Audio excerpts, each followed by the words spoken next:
आज हम जो मुरली स्टडी करेंगे बहुत ही इंटरेस्टिंग टॉपिक है। पुराने खाते की समाप्ति की निशानी। कैसे पता चले कि हमारा जो पुराना हिसाब किताब है वो चुकतू होता जा रहा है।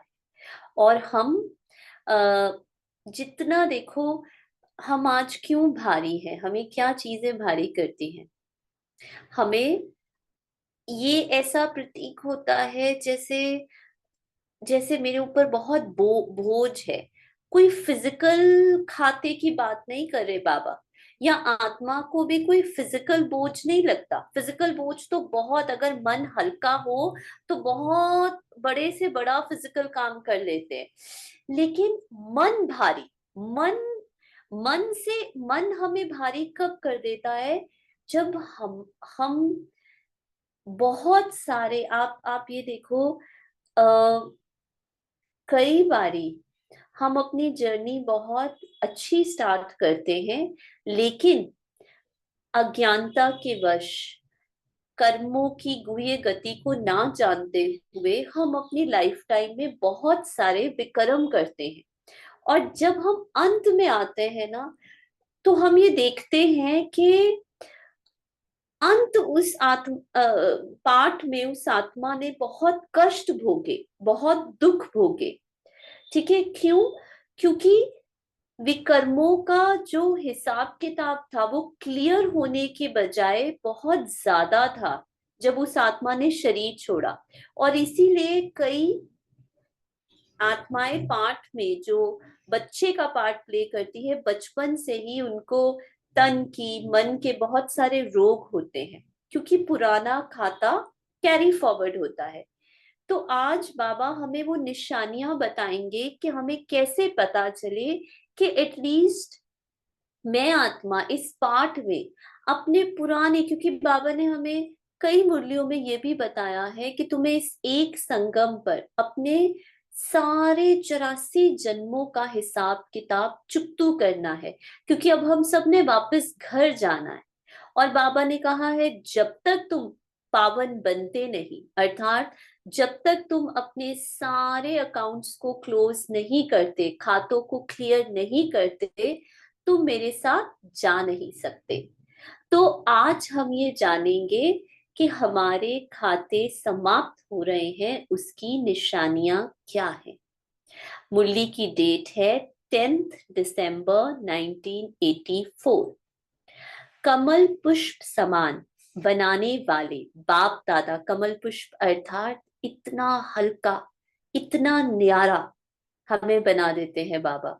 चाहे ये बाबा ने कभी इस ज्ञान में ये शर्त नहीं है कि आप बहुत पाप करने के बाद आते हो, बहुत बोझ के साथ आते हो, लेकिन इस ज्ञान की ये मैजिक है, बाबा की ये मैजिक है कि अगर आप श्रीमत अनुसार, ठीक है, यथार्थ रीति से ज्ञान को समझकर उसको यूज करते हो, तो ये निश्चित है कि आपके पुराने खाते समाप्त होते जाते हैं। आज बाप दादा साकार तन का आधार ले साकार दुनिया में साकार रूपधारी बच्चों से मिलने के लिए आए हैं। वर्तमान समय की हलचल की दुनिया अर्थात दुख के वातावरण वाली दुनिया में बाप दादा अपने अचल अडोल बच्चों को देख रहे हैं।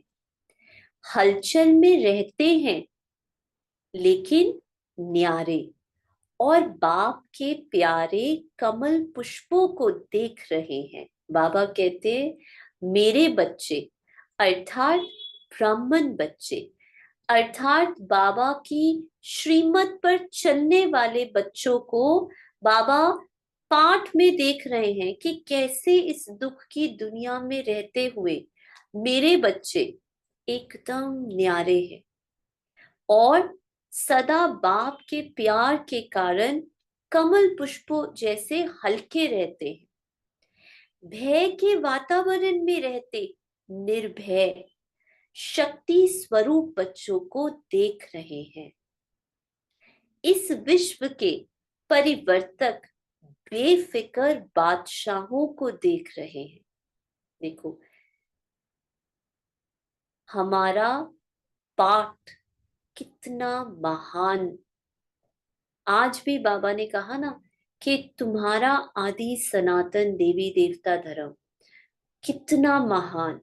बाबा ने हमें कोटों में से कोई कितनी महान रोल हमें दिया है कि ऐसे वातावरण में भी हम बह नहीं रहे।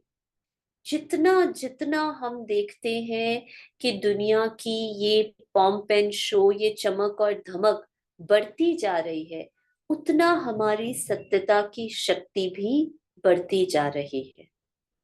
तो बाबा कहते, मैं ऐसे विश्व परिवर्तक बेफिक्र बादशाहों को देख रहा हूं। ऐसे बेफिक्र बादशाह हो जो चारों ओर के फिकरात के वायुमंडल का, बेफिक्र बादशाह अर्थात, बेफिक्र बादशाह अर्थात ये नहीं कि मैं मधुबन में बैठी हूँ, आ हा हा बहुत अच्छा वायुमंडल है, कोई प्रॉब्लम नहीं है, कुछ करना नहीं है। बेफिक्र बादशाह अर्थात चारों ओर के फिकरात के वायुमंडल का प्रभाव अंश मात्र भी नहीं पड़ सकता है। ये है बेफिक्र बादशाह की परिभाषा। वो आत्माएं जो ऐसे वायुमंडल में रह रही हैं जहां बहुत चिंता है, दुख है, परेशानी है, फिक्रे हैं, लेकिन उस वाइब्रेशंस का प्रभाव उन आत्माओं पे अंश मात्र भी नहीं पड़ सकता। इसका अर्थ क्या है और ये कैसे बाबा के ज्ञान से कैसे पॉसिबल है, प्रैक्टिकली बता। पहले तो आप ये अपने आप से पूछो, क्या ऐसा पॉसिबल है मेरे आसपास, चाहे मेरा घर हो, चाहे मेरा ऑफिस हो, मेरे आसपास बहुत चिंता का, बहुत भय का, बहुत दुख का वातावरण है, लेकिन मुझ आत्मा को वो वाइब्रेशंस अंश मात्र भी प्रभावित नहीं कर सकती। यस और नो, और सत्य बताना, ठीक है, ऐसे ही नहीं। और अगर नहीं कर सकती तो कैसे, क्या पुरुषार्थ किया। वेरी गुड, शीतल जी ने लिखा 100% पॉसिबल, वेरी गुड। और कैसे पॉसिबल है, कैसे हम यू नो एकदम न्यारे, एकदम अप्रभावित। और आपको ये बताएं, आज जैसे बाबा ने पवित्रता पे मुरली चलाई, जो जो रियल पवित्रता का मीनिंग है ना, वो वही है। वो आत्मा जो इक्यानिमस है, जो हर परिस्थिति में अनइन्फ्लुएंस्ड है, ना सुख में बहुत सुखी हो रही है, ना दुख में बहुत दुखी हो रही है, एकदम एक रस। उसी की पवित्रता 100% है। तो कैसे करेंगे बताइए, कैसे रहेंगे ऐसे वायुमंडल में अप्रभावित, अंश मात्र भी। बताओ, क्या ऐसा, उस आत्मा में क्या ऐसी निशानी होगी जिसको अंश मात्र भी नेगेटिव, भय की, चिंता की, दुख की वायुमंडल टच नहीं कर पाएगा। क्या निशानियां होगी, होगा कुछ कि नहीं।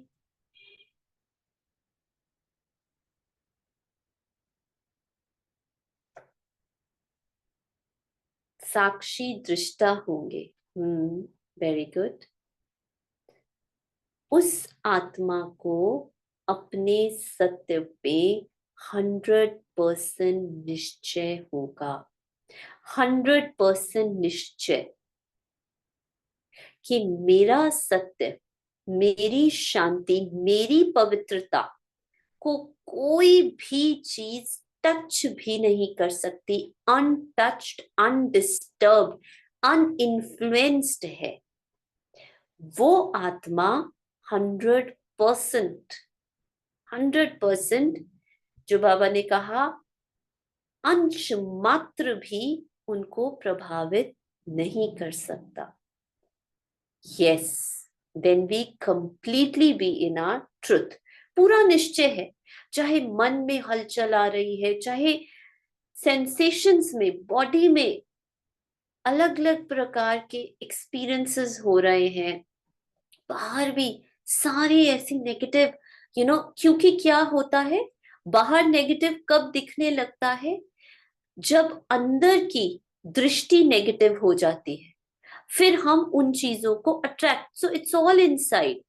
जितना मैं अंदर के अपने संकल्पों से, भारी कब होते हैं, भारी होते हैं जब सेंसेशंस ऐसा फील करवाती है कि ओ माय गॉड, अब तो अब तो बिल्कुल कुछ समझ में नहीं आ रहा, एकदम सिर घूम रहा है, क्योंकि सेंसेशंस ऐसा फील करवाती है, मैं तो पूरा घूम गई, मैं तो पूरा।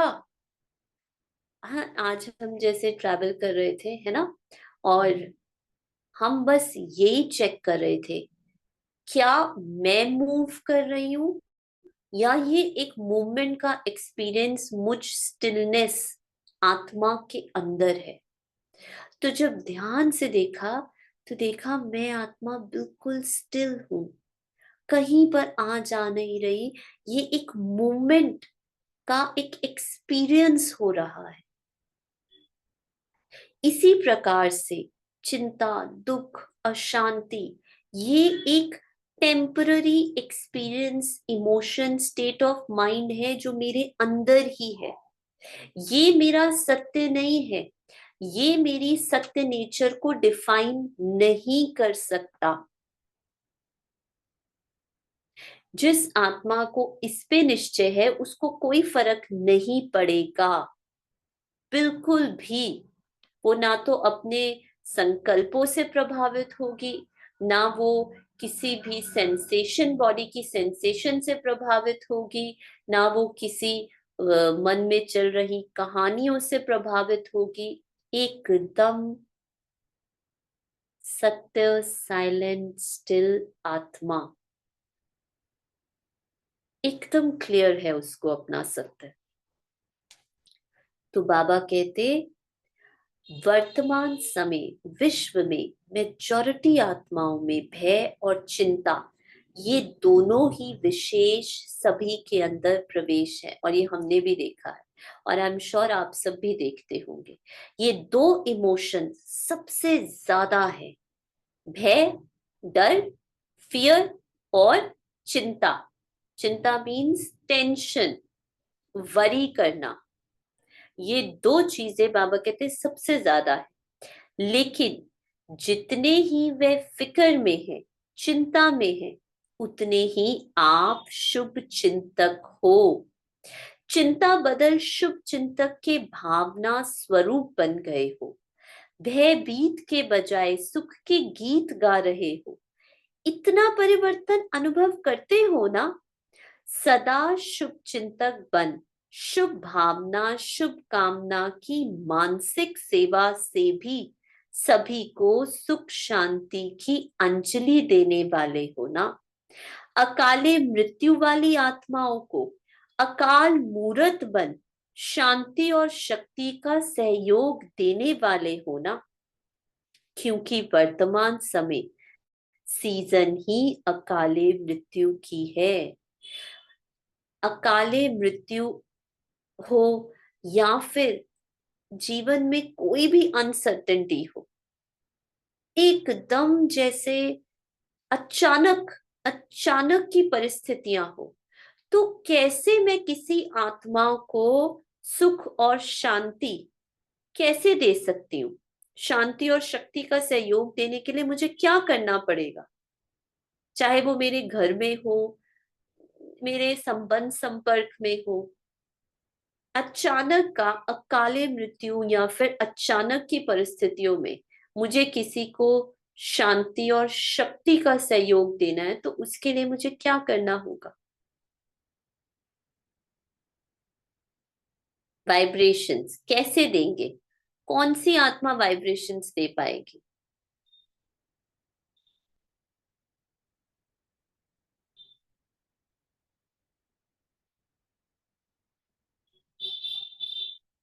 ऐसी परिस्थितियों में, अचानक के पेपर्स में हर कोई दे पाएगा?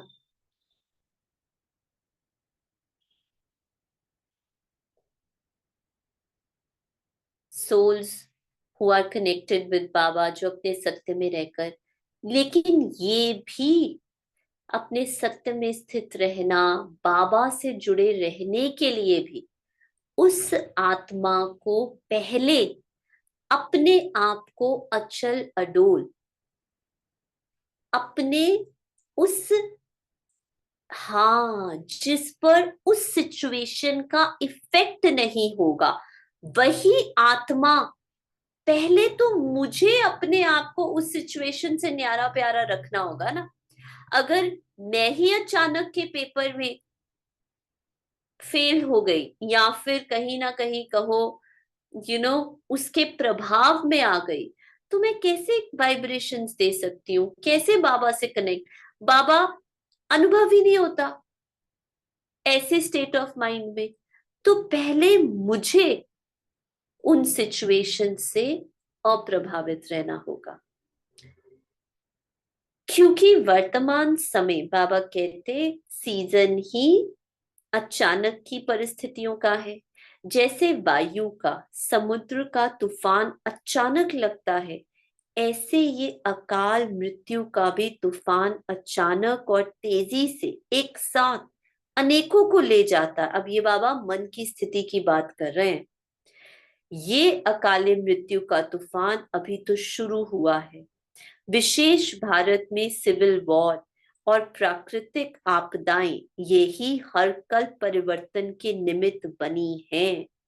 विदेश की रूपरेखा अलग प्रकार की है, लेकिन भारत में यही दोनों बातें विशेष निमित्त बनती हैं। और आज भी बाबा ने मुरली में कहा ना कि लेबरर्स कौन है? ये नेचुरल कैलमिटीज, इससे ही सफाई होती है। और बाबा कहते हैं ये कल्प कल्प निमित्त बनती है। और दोनों ही रिहर्सल देख रहे हो, दोनों ही साथ साथ अपना पार्ट बजा रहे हैं। तो बच्चों ने पूछा कि एक ही समय इकट्ठा मृत्यु कैसे और क्यों होता है, इसका कारण क्या है?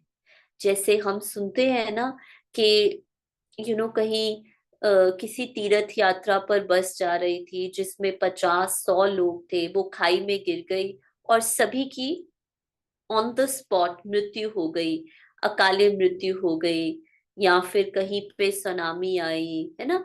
तो बाबा से पूछा कि इसका कारण क्या है? ये तो जानते हो ना, और अनुभव भी करते हो कि अब संपन्न होने का समय समीप आ रहा है। संपन्न होने का, संपन्न आज का वरदान इसी पर था, संपन्नता पर, भरपूरता पर।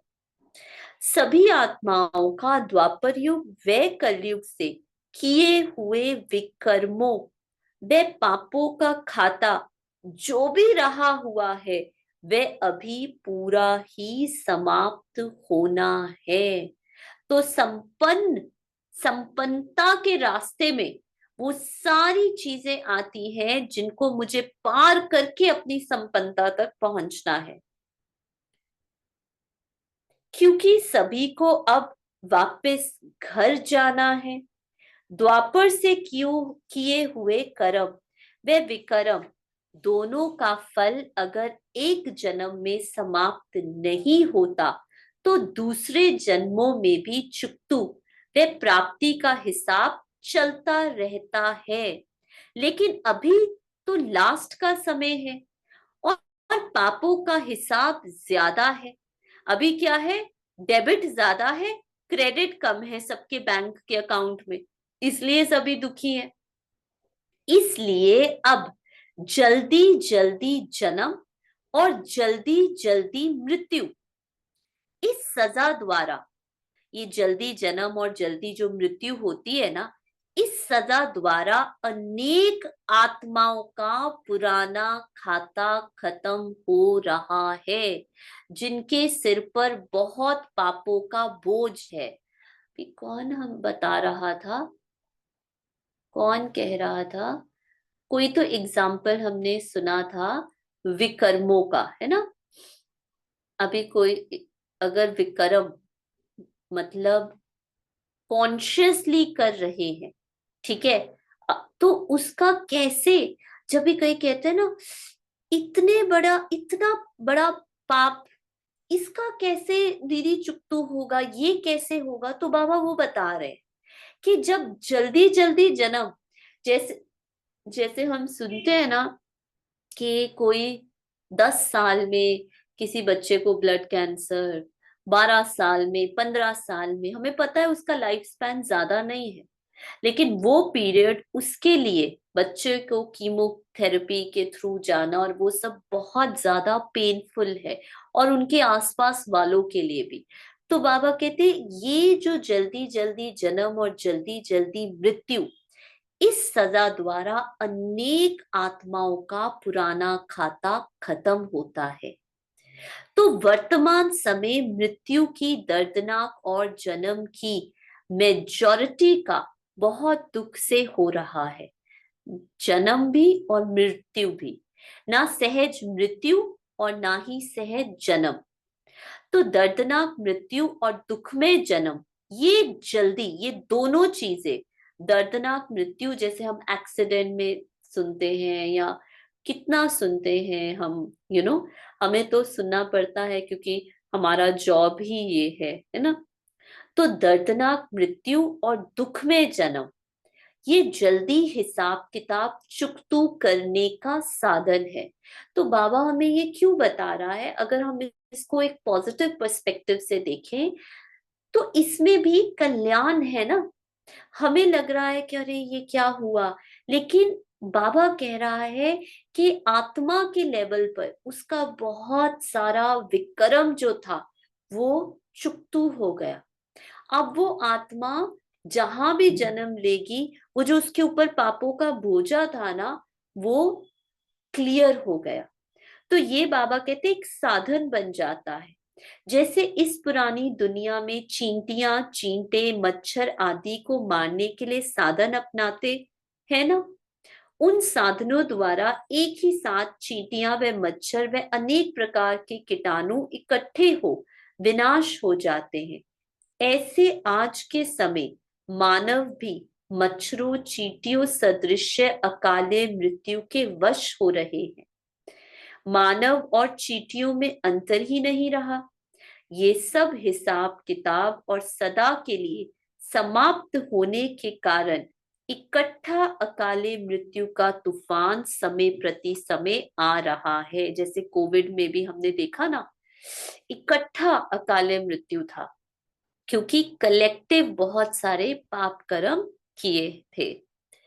वैसे धर्मराजपुरी में भी सजाओं का पाठ अंत में नूंदा हुआ है, लेकिन वे सजाएं सिर्फ आत्मा अपने आप भोगती और हिसाब किताब चुकतू करती है।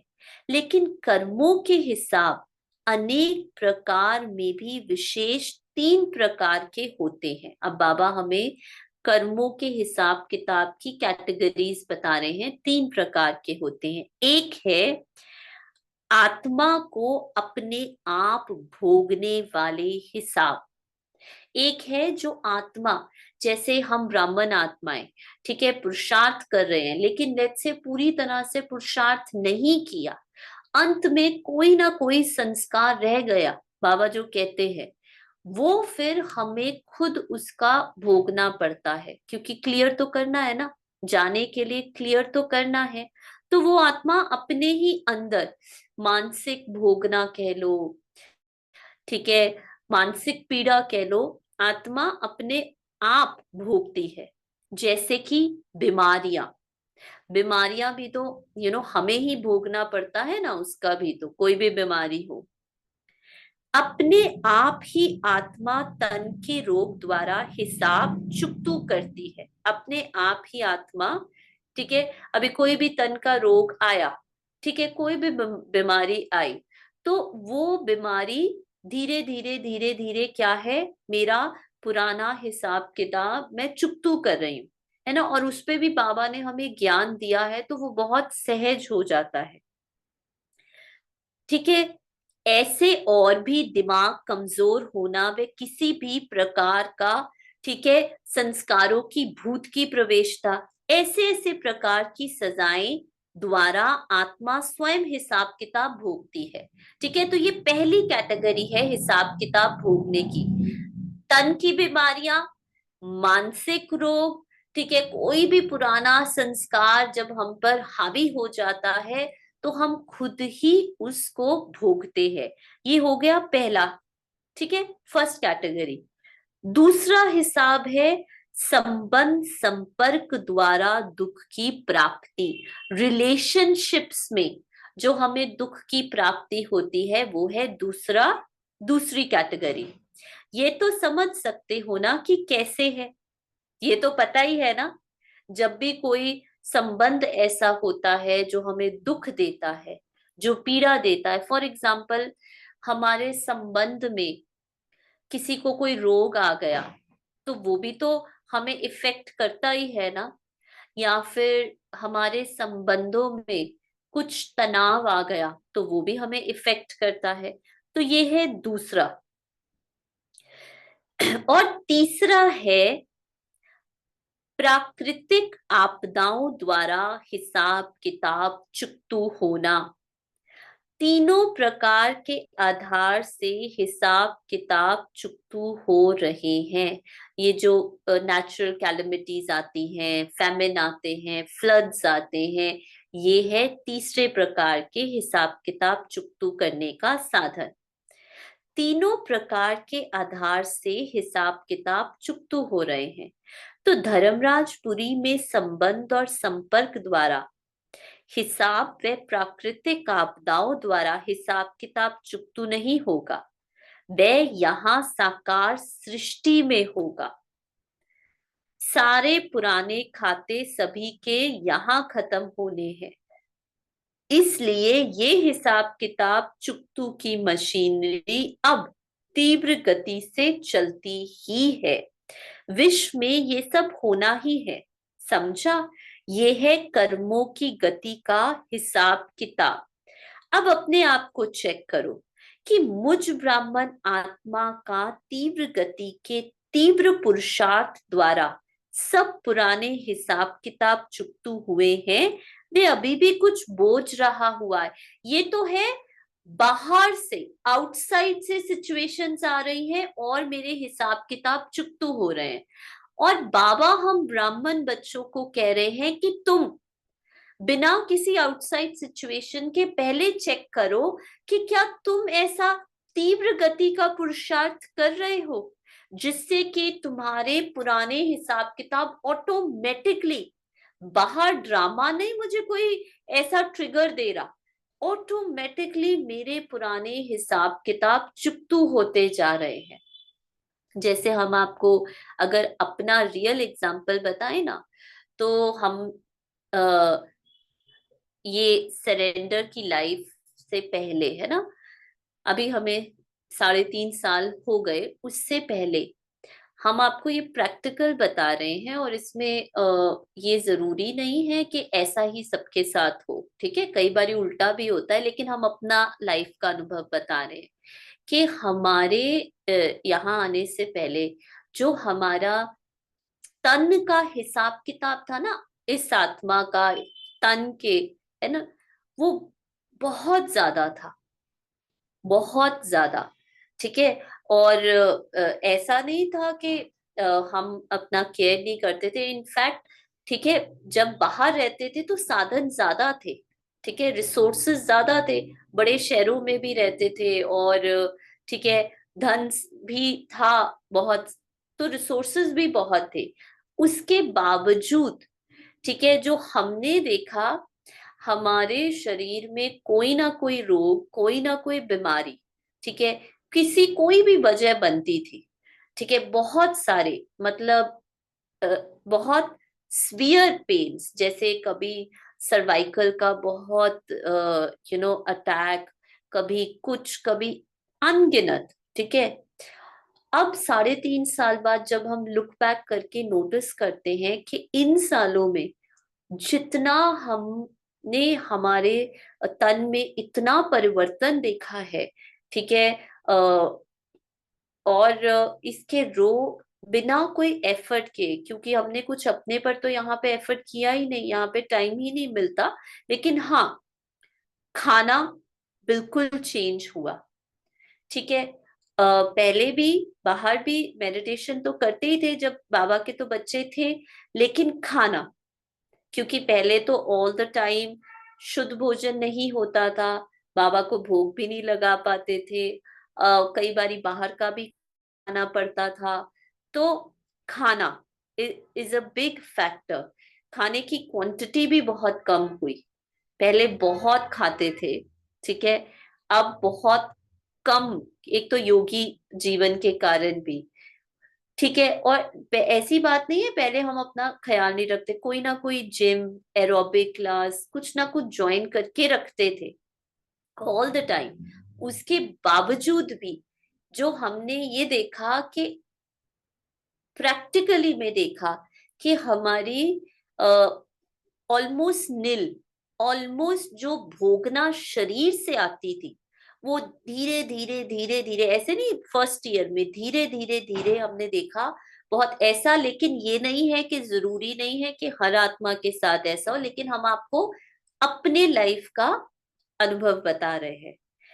तो बाबा कहते पुराना खाता अभी कुछ रहा हुआ है, वह समाप्त हो गया है।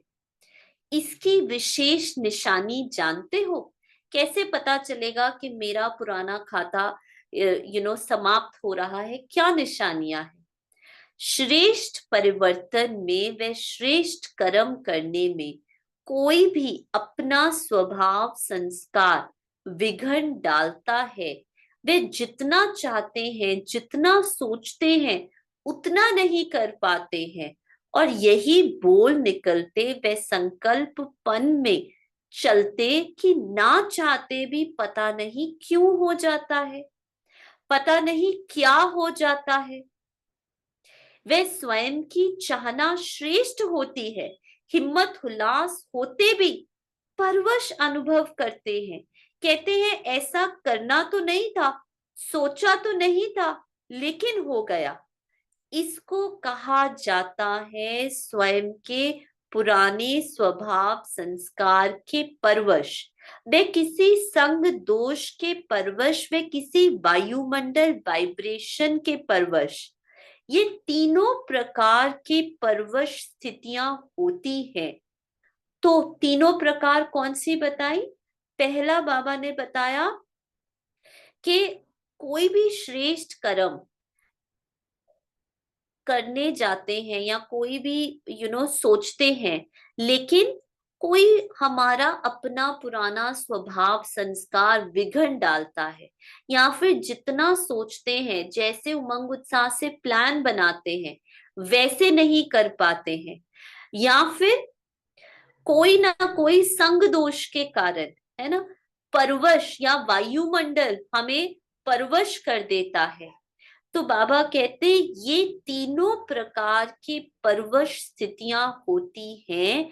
तो ना चाहते हुए होना, सोचते हुए ना होना, वे परवश बन सफलता को ना प्राप्त करना, ये निशानी है पिछले पुराने खाते के बोझ की। समझ में आ रहा है ये सबको? कैसे पता चले कि मेरा पुराना खाता है? मैं ब्राह्मण हूं, बाबा से बहुत प्यार है, सब कुछ है, लेकिन फिर भी सोचा प्लान, जैसे हम कई बार देखते हैं, है ना, हमने सोचा कि नहीं, फॉर एग्जाम्पल हमें ज्ञान की पूरी क्लैरिटी है, लेकिन एक्सप्रेशन में नहीं आ पाता मेरा सत्य। मुझे पता है मेरा सत्य अनडिस्टर्ब्ड पीस है, बिल्कुल शांति है, लेकिन जब फिर मैं एक्सप्रेशन में आती हूँ तो उसमें गड़बड़ हो जाती है। और वो गड़बड़ में आपका कोई हाथ नहीं है। बाबा कहते या तो कोई पुराना स्वभाव संस्कार आपको ऐसे धक्का मारता है, एकदम जैसे ही कर्मों में आता है, वो एकदम आगे आ जाता है, ना चाहते हुए भी आगे आ जाता है। और दूसरा बाबा कहते आपका कोई ना कोई ऐसा संग दोष, आपका बहुत कोई क्लोज संबंध जिसके कारण आप फिर से पीछे चले जाते हो, या ऐसा वायुमंडल जो आपको परवश बना देता है, या फिर बाबा कहते प्लानिंग पूरी होती है लेकिन फिर अंत में कुछ ऐसा हो जाता है जिसके कारण बैक गियर होता है। ये निशानी है, बाबा कहते, पुराना खाते के बोझ की। इन निशानियों द्वारा अपने आप को चेक करो। समझ में आया? ये इसमें आपका दोष नहीं है। इनफैक्ट इसको इस तरह से लो कि ये एक पॉजिटिव चीज है कि मैं इसमें उमंग उत्साह कम भी मत करो अपना, कि यार मैं तो हर बार ही सोचती हूँ फिर भी नहीं हो पाता, मैं तो हर बार ही ट्राई करती हूँ फिर भी मेरा एक्सप्रेशन कर्मों में जब आता है वो सत्य एक्सप्रेशन में क्यों नहीं आता? क्योंकि आत्मा के ऊपर पुराने जन्मों का हिसाब किताब बोझा है। कई बार ऐसा होता है ना, कोई स्टूडेंट्स होते हैं, है ना, तो वो अपनी मदर के पास जाकर कहते हैं कि मम्मी मैं इतनी मेहनत करती हूँ, सारा साल पढ़ती हूँ, बाकी बच्चे तो घूमने भी जाते हैं फिरते भी हैं, लेकिन मैं तो सिंसियरली पढ़ाई पढ़ती हूँ, फिर भी जब एग्जाम टाइम आता है तो उनके मार्क्स मुझसे ज्यादा आते हैं और मेरे कम। होता है ना ऐसा, कई बारी बच्चे कहते हैं ना। तो ऐसे ही बाबा बता रहे हैं कि कई बारी हम बहुत पुरुषार्थ करते हैं, बहुत सिंसेरली हम बाबा से प्यार भी करते हैं और हमारी भावना भी बाबा के प्रति बहुत सच्चाई और सफाई वाली है, लेकिन फिर भी कहीं ना कहीं हम एक्सप्रेशन में, कर्मों में आते हम फिर से हमसे कुछ विकर्म हो जाता है, कोई पुराना स्वभाव संस्कार हमें धक्का दे देता है, या कोई संग दोष में आकर परवश हो जाते हैं, या हमारा आसपास का वायुमंडल ही ऐसा है कि ना चाहते हुए भी हम उतना कर ही नहीं पाते जितना। तो बाबा कहते हैं ये निशानी है पुराने हिसाब किताब की। इन निशानियों द्वारा अपने आप को चेक करो।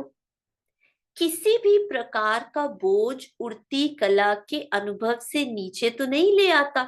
हिसाब चुकतू अर्थात हर प्राप्ति के अनुभवों में उड़ती कला अंडरलाइन। अब सुनो ध्यान से, ठीक है? अगर ये आपके साथ होता है तो इसको चुकतू कैसे करना है? लेट्स से मेरे पुराने हिसाब किताब है, ठीक है, अब उसको कैसे चुकतू करना है? हिसाब चुकतू अर्थात मेरे हिसाब चुकतू हो रहे हैं, उसका अर्थ क्या है? हर प्राप्ति के अनुभवों में जो भी अनुभव आ रहे हैं, जो भी सीन ड्रामा में मेरे सामने आ रहा है, अब वो मेरे पुराने स्वभाव संस्कार का एक्सप्रेशन हो सकता है, या कोई मेरे संबंध संपर्क का संग दोष हो सकता है, या वायुमंडल का कोई इफेक्ट हो सकता है, कोई भी आउटर सिचुएशन हो सकती है। कोई भी अनुभव मेरी उड़ती कला को कम नहीं कर पा रहा, अर्थात मुझे मेरे सत्य में इतना निश्चय है कि कुछ भी हो जाए। इसलिए आत्मा को बाबा ने क्या कहा है? तुम उससे भी परे हो, तुम अपने आप को कर्मों से नहीं सिर्फ देखो, क्योंकि कई बारी हमारे पुराने हिसाब किताब हमारे कर्मों को एक्सप्रेस नहीं करने देते वैसे। इसलिए बाबा कहते तुम एवर प्योर, एवर सत्य आत्मा, अपने इस सत्य पर निश्चय जिसको है वो हर अनुभव को उड़ती कला में ले जाएगा। ये है हिसाब किताब चुकतू करने वाली आत्मा की निशानी। ये सबको क्लियर हुआ? ये सबको क्लियर हुआ? फिर कुछ भी आ जाए परवाह ही नहीं, आता रहे। I am so content, so full, संपन्न हूं अपने सत्य में, कोई मुझे डाउट ही नहीं है, एकदम फुल निश्चय है बाबा पर, अपने फॉर्च्यून पर, जो ज्ञान मुझे मिला है उस पर, ना कि जो मेरा पाठ चल रहा है हिसाब किताब चुकतू का, उसको नहीं देखना। ये क्लियर हुआ सुमन जी को? हमने हमने ये देखना ही नहीं, हमें सिर्फ बाबा ने अपने सत्य का ज्ञान दिया है, उस पर फर्म निश्चय, फर्म। कब कब प्राप्ति, कब है तो अब रहा हुआ है। तो इसी विधि से अपने आप को चेक करो। दुख में दुनिया में तो दुख की घटनाओं के पहाड़ फटने ही हैं। ऐसे समय पर सेफ्टी का साधन है बाप की छत्र छाया, और बाप की छत्र छाया में कौन रहेगा? वही आत्मा जिसको संपूर्ण बाबा पर निश्चय है। छत्र छाया तो है ही ना। तो ये याद रखो, कभी भी कितना भी कर्मों में आ जाए, कितना भी अपने सत्य को, मैं संपूर्ण एवर प्योर आत्मा हूं, मुझे अपने सत्य पर 100% निश्चय है। बस मुझे बाबा दिखाई दे रहा है, मैं दिखाई दे रही हूं, और कुछ दिखाई नहीं दे रहा। जो भी हो रहा है मेरे लिए सब कुछ ये है ज्ञान की प्रकाशता, ये है ज्ञान तलवार को से अपने विकर्मों का विनाश करना। पहले बाबा ने बताया कि बोझ की निशानियां क्या है, फिर बाबा हमें ये बता रहे हैं कि अब इन बोझ को कैसे आपने, क्योंकि हर आत्मा पर विकर्मों का है ही, ये वो पार्टी वो चल रहा है, सबको चुकतू करके वापस जाना है। किसी का कम है, किसी का ज्यादा है, लेकिन कम ज्यादा उस पे नहीं डिपेंड करता, आपकी सोच पर डिपेंड करता है, आपके देखने के दृष्टिकोण पर डिपेंड करता है, आपके चुकतू करने के साधन आप कैसे कर रहे हो उस पे डिपेंड करता है। दी निश्चय है, but still subtle attachments come in the way, specially when I try to visualize Baba. Baba को विजुअलाइज नहीं करना। बाबा, आज भी बाबा ने कहा कि मैं चित्रों को यूज करता हूं समझाने के लिए, लेकिन समझ, क्या आपको अपने लौकिक माता पिता को याद करने के लिए विजुअलाइज करना पड़ता है? नहीं। कभी क्या आपको उनके चित्र को देखना पड़ता है, या मन में उनकी शक्ल को लाना पड़ता है? नहीं। उनकी एक थॉट, वो एक थॉट ही आपके पूरे बॉडी में सेंसेशन। इसी प्रकार बाबा की छत्र छाया, अटैचमेंट आ रही है तो मन में आ रही है ना, मन में आ रही है। मन मेरा सत्य नहीं है, सत्य तो मैं आत्मा और बाबा हूं, और बाबा की छत्र छाया है। करने दो। योग में दूसरों के चित्र आते हैं, मन मन कहीं खोया, रहने दो उसको। मुझे समझ, मेरी समझ, मेरा सत्य, जैसे फॉर एग्जाम्पल आज ही अमृत वेला का अनुभव बताते हैं, है ना, क्योंकि रात को हम ऐसे ही थक हार के एकदम से सो गए, जबकि बाबा की श्रीमत ये नहीं कहती कि एकदम से ऐसे बेड पर सो। बाबा की श्रीमत कहती है कि कम से कम 15 मिनट योग करके फिर सोना, चाहे लेटे लेटे। बट कल थक रहे थे तो ऐसे ही सो गए, तो सुबह जब उठे अमृत वेला तो वही नींद की वाइब्रेशन। तो जब हम देख रहे थे तो ये एक समझ थी कि ये नींद भी मन को आ रही है, ये भी एक एक एक एक्सपीरियंस मन में चल रहा है। लेकिन मैं आत्मा तो अभी भी बाबा के साथ बाबा की गोद में ही बैठी। तो इट डज नॉट मैटर मन मेरे सत्य में अलाइंड है नहीं है, ना तो इससे मैं इफेक्ट होकर जाकर सोने चली गई, ना ही मैं इससे डिस्टर्ब हो रही थी, बार बार कोई चित्र परम धाम का विजुअलाइज कर रही थी, नहीं, ना ही मैं लड़ रही थी। जो उस समय एक्सपीरियंस आ रहा था, हाँ उससे सीखा, लेकिन मुझे मेरा सत्य पता है कि मैं बाबा की गोद में हूँ। जो भी मन मन का स्वभाव है, कभी किसी और को याद करेगा, कभी कुछ होगा, चेंजिंग है ना, चेंजिंग है। मैं वो चेंजिंग नहीं हूं। मैं अपने सत्य में बाबा के साथ चेंजलेस आत्मा, एवर पीस, एवर प्योर हूं। और ये, इसको किसी संकल्प या किसी विजुअलाइजेशन के आधार की जरूरत नहीं, ये ज्ञान की समझ है, ये ज्ञान का फाउंडेशन है। ये क्लियर हुआ? जिन्होंने भी क्वेश्चन पूछा था, क्लियर हुआ ये? तो ये अगर निश्चय है तो जो भी हो रहा है करने दो। माइंड वांट्स टू, माइंड तो विजुअलाइज करेगा ही ना। मन बुद्धि फैकल्टी है, उसको करने दो। कभी कभी वो बाबा को विजुअलाइज करेगा, कभी किसी और को विजुअलाइज करेगा।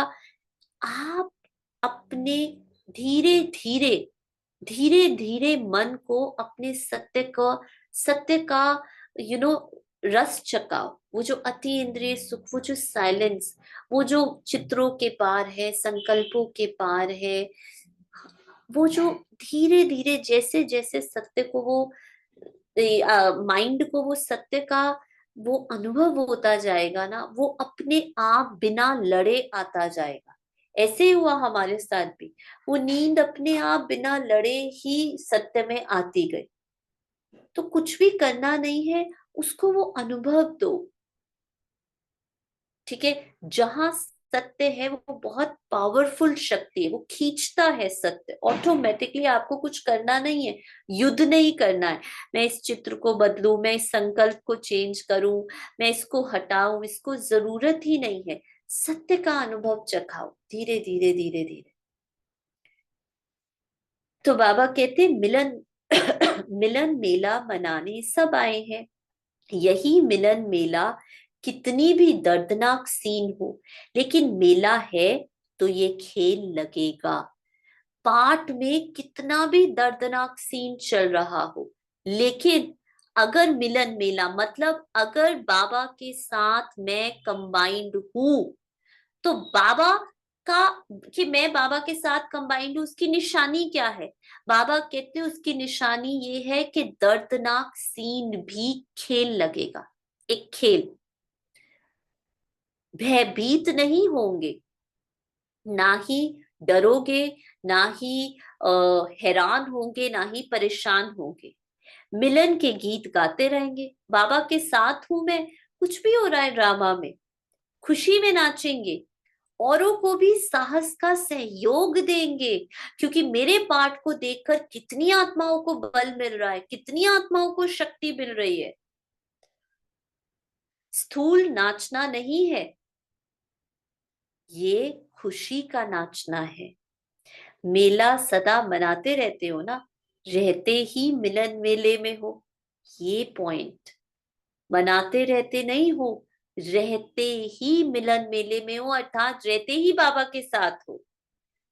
फिर भी मधुबन के मेले में आए हो, बाप दादा भी ऐसे मेला मनाने वाले बच्चों को देख हर्षित होते हैं।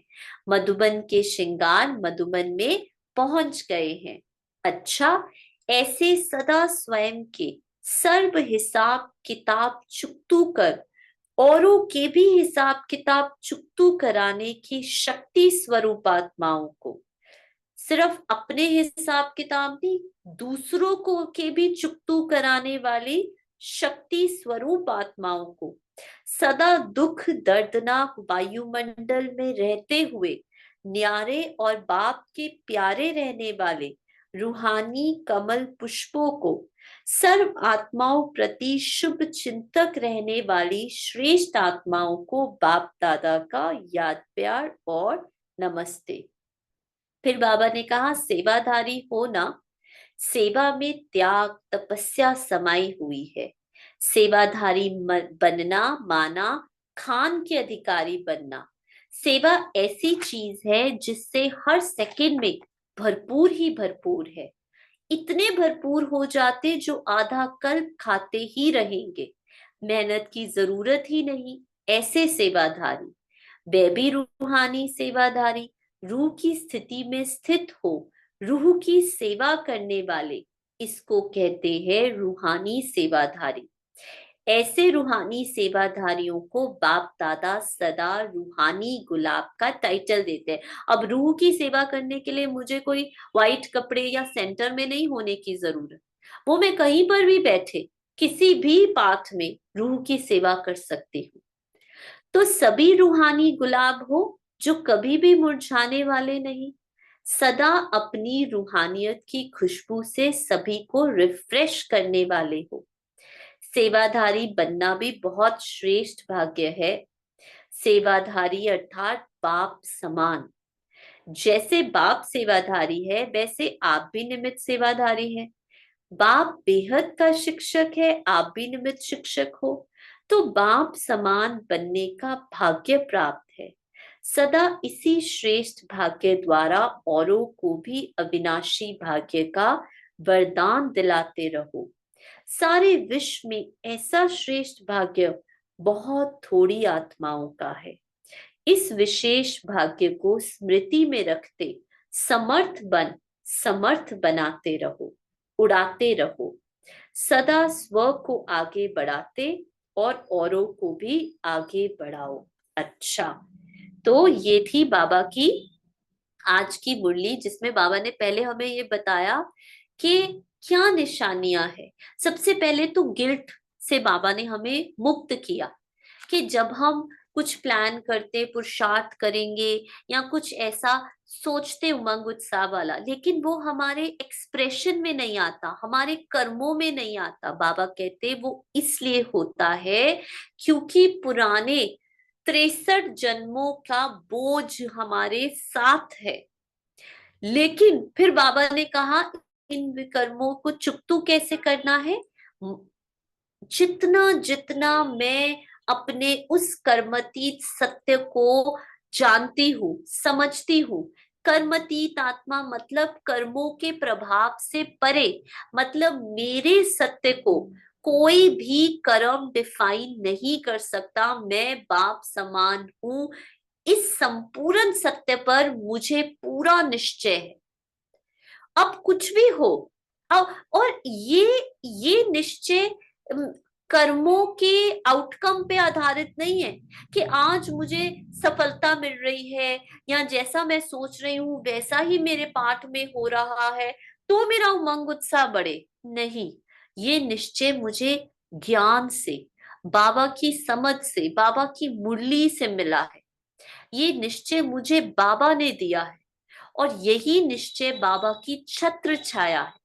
अब बाबा कहते इस छत्र छाया के अंदर रहकर तुम चाहे दर्द दुख दर्द का पार्ट प्ले करो, चाहे एक मुरली में बाबा ने कहा था कि रोते हुए पार्ट को भी तुम साक्षी होकर देखोगे और कहोगे देखो बाबा ये कौन रो रहा है, तुम्हारा सत्य इफेक्ट नहीं होगा। ये है विकर्म विनाश करने की विधि जो तुम्हारा हम वेट थोड़ा करेंगे, अरे कब हिसाब किताब चुकतू होगे तब मैं खुश होंगी, ये तो बाहर अज्ञानी भी कर रहे हैं। तो फिर बाबा के ज्ञान, बाबा के आने का, बाबा की छत्र छाया का क्या मतलब हुआ। उसका मतलब ये कि मुझे अभी इसी समय नाव में पता है कि मैं आत्मा ऑलरेडी बाबा के साथ हूं। कोई भी संकल्प, कोई भी कर्म, कोई भी बोल, कैसा भी अनुभव मेरे इस सत्य को बदल नहीं सकता, इम्पॉसिबल है। बाबा से मिली हुई चीज मेरा अधिकार है, जन्म सिद्ध अधिकार है, उसको कोई छीन ही नहीं सकता सिवाय मेरे खुद के। अगर मुझे उस पर, बाबा के माँ वाक्य पर यकीन नहीं है और जो कर्मेंद्रियों और सेंसेशन जो अनुभव दे रही है मैं उसमें डूब गई हूं, मैं उसी को अपना सत्य समझ रही हूं, तो फिर बाबा कहते मैं भी मदद नहीं कर पाता। फिर जैसे तुम मेरी गोद में हो, गोद में सो रही हो लेकिन सपने को ही सत्य समझ के बैठी हो, और सपने में भाग रही हो, सपने में डर अनुभव हो रहा है, सपने में दुख लग रहा है, सपने में कोई मार रहा है, कोई, सो मेरी गोद में रही हो, मेरे हाथ के ऊपर बाबा के साथ, बाबा की गोदी में, लेकिन सपने में इतनी परेशान क्योंकि सपने को सच समझ लिया। अब बाबा कह रहे हो उठो उठो, देखो मेरे साथ हो, तुम्हें तो कुछ हुआ ही नहीं है। नहीं, मुझे तो बहुत दुख है, मेरे तो पीछे ये पड़े हुए हैं, मेरे तो इतने। बाबा कहते उठ के देखो तो सत्य क्या है, तुम आराम से मेरी गोद में लेटी हुई हो। तो जिस आत्मा को इस सत्य पर निश्चय हो गया, उसको कोई फर्क नहीं पड़ता पाठ में क्या हो रहा है, कर्मेंद्रियां क्या अनुभव दे रही है, क्या एक्सपीरियंसेस हो रहे हैं, does not matter, does not matter. Clear हुआ ये है हिसाब किताब चुकतू करने की विधि, जो बाबा ने हमें मुक्त कर दिया। हमारे पुराने, ऐसे बाबा ने हमारे पुराने विकर्मों से भी हमें मुक्त कर दिया। ये है ज्ञान, ये है शुद्ध, ठीक है, पावरफुल ज्ञान, भगवान द्वारा दिया हुआ अनएडल्ट्रेटेड ज्ञान, जिसमें आपको बिना मेहनत के, सिर्फ समझ से आप अपने विकर्मों को विनाश करते हो। ठीक है जी, ओके। और नेक्स्ट क्लास में हम मौसमी जी से उनके मधुबन का अनुभव सुनेंगे। ठीक है, अभी टाइम हो गया है, सो नेक्स्ट क्लास में हम अनुभव सुनेंगे। ओके मौसमी जी, तो तैयार रहना, पॉइंट्स लिख कर लाना। ठीक है, हम बहुत, हम we are looking forward to listen. चलिए, ओके जी, ओम शांति। Thank you everyone. ओम शांति।